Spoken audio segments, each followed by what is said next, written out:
Protestar em frente de hospital é crime? Sim. Da forma como foi feito, é crime e também é contravenção penal.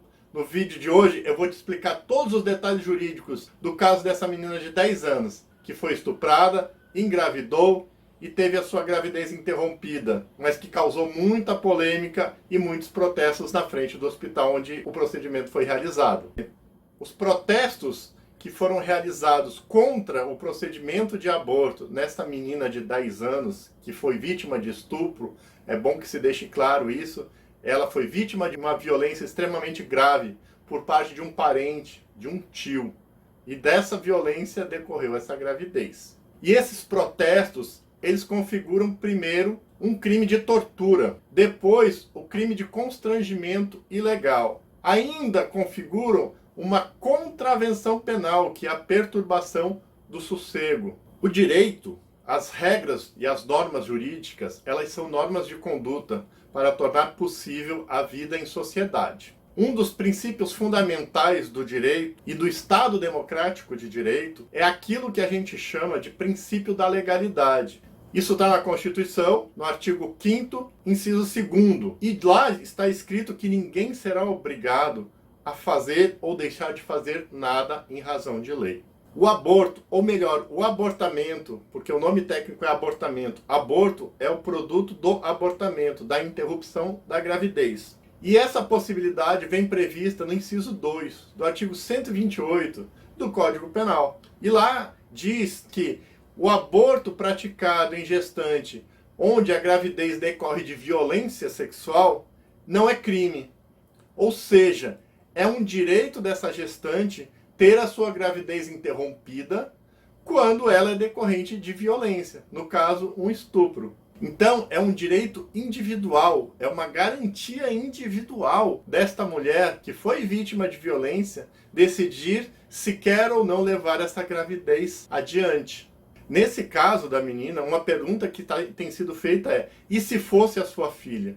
Realmente, essa é a pergunta certa. Por quê? Porque não é a sua filha, não é a minha filha. Quando for a sua filha, eu espero que nunca seja, aí você vai poder decidir. Aí vai haver uma questão de saber se a sua filha vai querer ou não interromper essa gravidez. E se ela não quiser, você também não tem o direito de impor a sua vontade a ela, mesmo que ela seja menor de idade. A gente chama isso de princípio da dignidade humana. A dor, o sofrimento causado por uma gestação indesejada, fruto de uma violência, é um ato de tortura. Então, quando você obriga uma mulher a levar adiante uma gestação que é fruto de uma gravidez, você está se tornando torturador. Então, essas pessoas que foram lá cometeram um crime de constrangimento ilegal, de tortura, são torturadores, e cometeram a contravenção penal de perturbação do sossego. São contraventores penais. E aí, quando pessoas vão até a frente de um hospital por razões religiosas, porque os seus valores não são compatíveis com os valores que permitem a prática de um aborto numa gravidez decorrente de estupro, isso é crime de tortura, porque essas pessoas estão agindo em razão religiosa, preconceito religioso.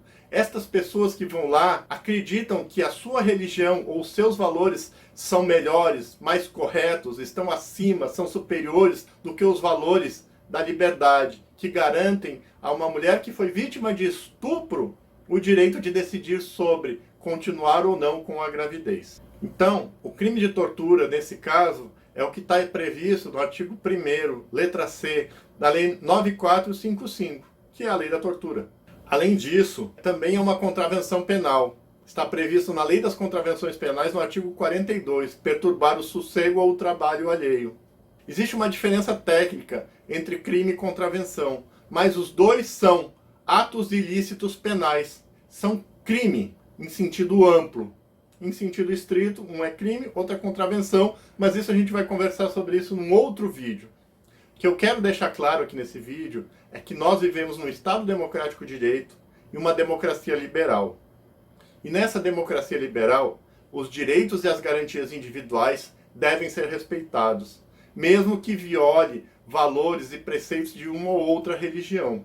Os adeptos dessa outra religião, Eles não podem impor os seus valores, eles não têm o direito de impor suas crenças e seus valores a toda a sociedade. Eles podem fazer isso ao seu grupo, aos seus fiéis, aos seus seguidores, aqueles que comungam dos mesmos valores, aqueles que praticam a mesma religião, que têm a mesma crença, mas não as outras pessoas. Esse é um princípio fundamental em uma democracia liberal. Então, nesse caso, a vontade de uma criança de 10 anos importa, e importa muito, além da vontade dos seus familiares. Além disso, a decisão de um juiz importa, e importa muito e devem ser respeitadas.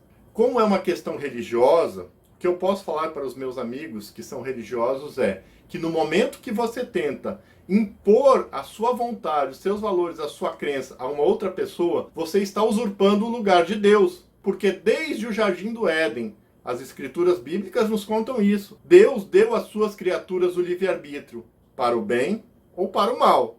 E elas vão arcar com as consequências, vão assumir as consequências dos seus atos. Mas o livre-arbítrio não é negado, de maneira alguma. E você, como cristão, não tem o direito de impor os seus valores às outras pessoas. Se for pecado, que Deus, que Jesus Cristo, julguem essas pessoas. Mas respeitemos o livre-arbítrio. Nós não somos Deus.